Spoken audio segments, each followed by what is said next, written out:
Hi hello ನಮಸ್ತೆ good morning. ಇದು ಬಂದು ಸ್ಯಾಟರ್ಡೆ ವ್ಲಾಗ್.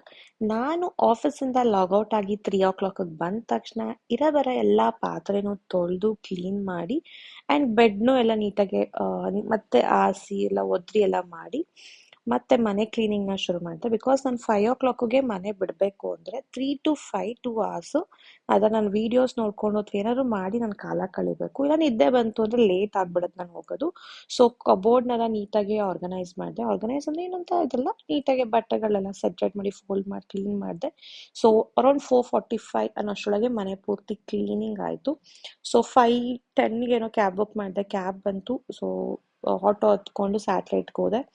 ಮನೇನ ಒಂದು 7 o'clock ರೀಚ್ ಆದೆ. ಇದು ಬಂದು ಗಾಗಲ್ಸ್ ಪೌಚು. ನಾವೇನಾದ್ರು ಗಾಗಲ್ಸ್ನ ನಾರ್ಮಲ್ ತೊಗೊಂಡಿದ್ದೀವಿ ಅಂದ್ರೆ ಅದಕ್ಕೆ ಯೂಸ್ ಆಗುತ್ತೆ. ಸೊ ಇವತ್ತು ಊಟಕ್ಕೆ ಮಮ್ಮಿ ಪಪ್ಪು ಅನ್ನ ಮತ್ತು ಹೀರೆಕಾಯಿ ಬಜ್ಜಿ ಮಾಡಿದ್ರು.